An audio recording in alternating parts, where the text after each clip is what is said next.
thank you all. Appreciate you taking the time out of your busy lives to come out and just learn more than anything. I'm going to give a little background, and then we'll get into some questions, I understand, from that's been submitted. I'm a 7th generation Missouri. How many people were born in Missouri? Quite a lot. I'm a lifelong St. Louisan. I have a wife and 4 kids. Been married for 22 years. I have 4 kids, 20, 19, 17, and 14. I'm a proud father, proud husband, proud Missourian. There you go. But you know, I started looking at life through my kids' eyes, and I see kids here that are my kids' age, and I'm sure parents that do the same. And where will our kids be? And what world will they come into as they're going away to school and leaving the nest? You start thinking a lot of things.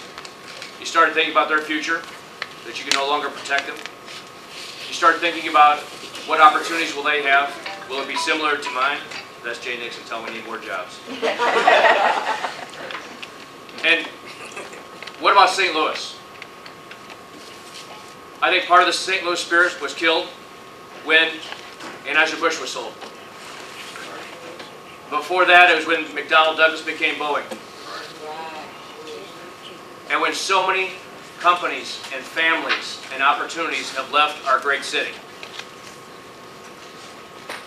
I think we all wake up tomorrow and hoping that the news is no worse than it was today. And that's no way to live your life. I have been very, very blessed. And I'm so happy you shared the story. I've heard about you. I had not met you before. My wife is a Cape lady down at Roosevelt, and I give her total credit. When the schools became unaccredited, St. Louis City Schools 6 years ago, we decided to raise our hand and say it's not somebody else's problem, it is our problem. It is Missouri's problem, it is St. Louis's problem, and it's not somebody else's problem to talk about, it's ours to solve. You see, my wife and I are a little different. We don't talk about the symptoms, we try to find a cure.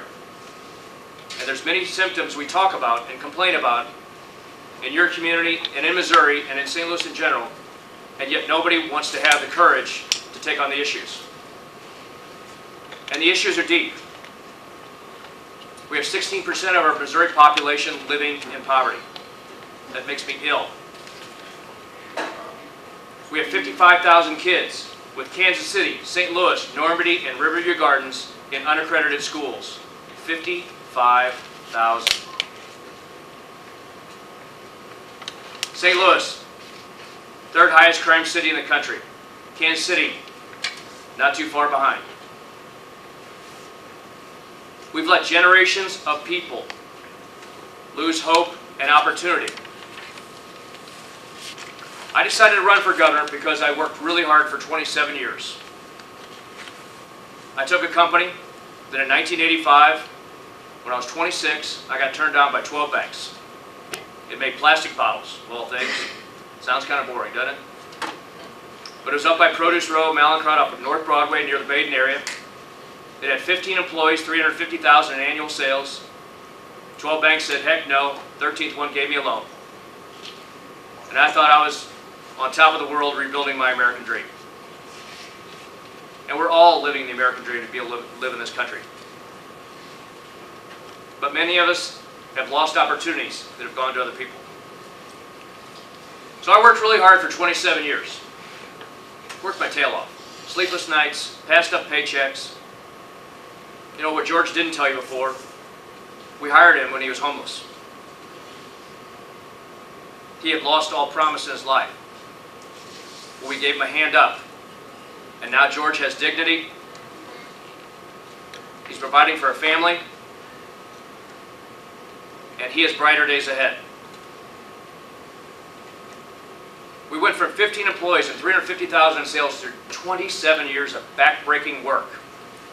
Doing the right thing. And this year, the company will do $230 million in sales with 860 employees. It's American manufacturing, 260 in St. Louis. And you know, those aren't statistics, and those aren't percentages. Those are 860 families we are making a difference with. Right? Stephanie, it's families. It's people that depend on us making good decisions. as owners of a company and CEOs. It was about them putting gas in their car, or food on their table, or being able to provide for their children. It was about being there when somebody had a fire, lost a relative, was sick, or had special circumstances in their life. It was about being there when they couldn't pay their medical bills, or maybe saving their home from foreclosure. You see, not everybody's built the same. You know, everybody wants to vilify the person who owns the company. But we were family. Now, I sold the company September 10th. And I did something that the lawyer at the closing said he'd never seen before. My wife and I, at that point we had about 500 employees. We had since grown. My wife and I wrote checks to everybody that had been there over 6 months.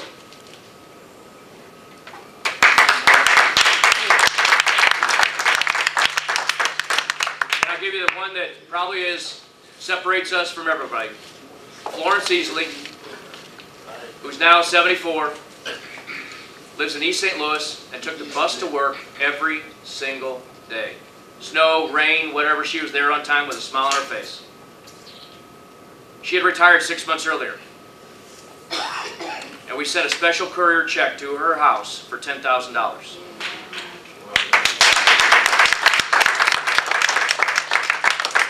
She had worked there for 22 years. And gave of herself and gave of herself, and it was a good two-way exchange because we gave of ourselves as well. We saw kids grow. We had a scholarship foundation for employees' children. At this point, about 50 kids have gone through it. 20 kids are on scholarship right now. A lot of times it made the difference of kids going to school or not going to school. It could be for trade school as well. So we're very, very proud of our accomplishments.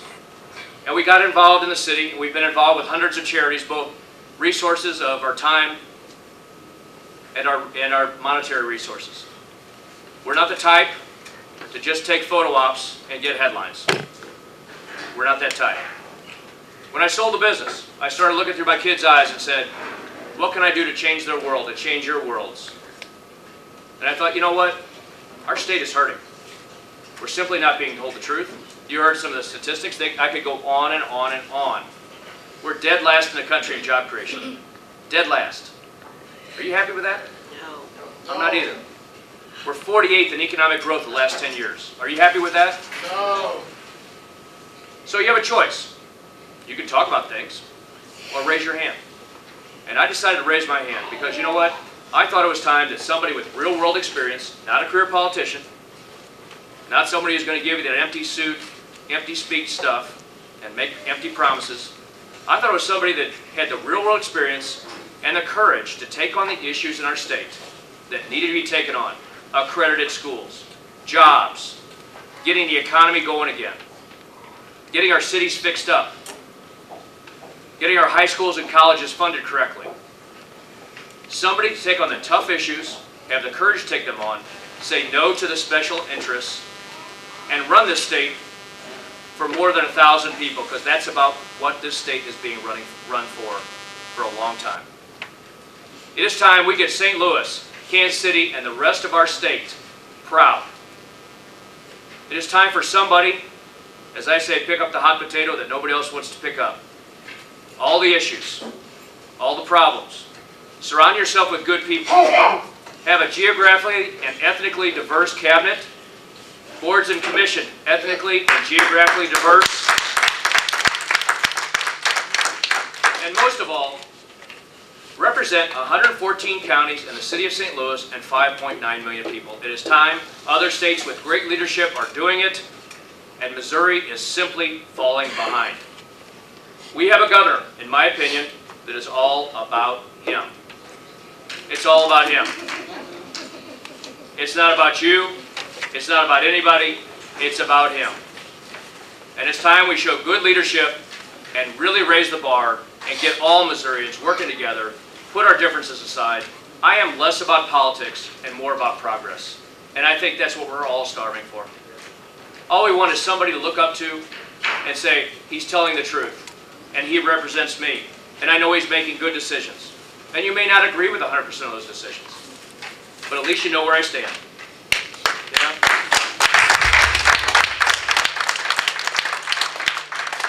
So I'd be happy to take some questions.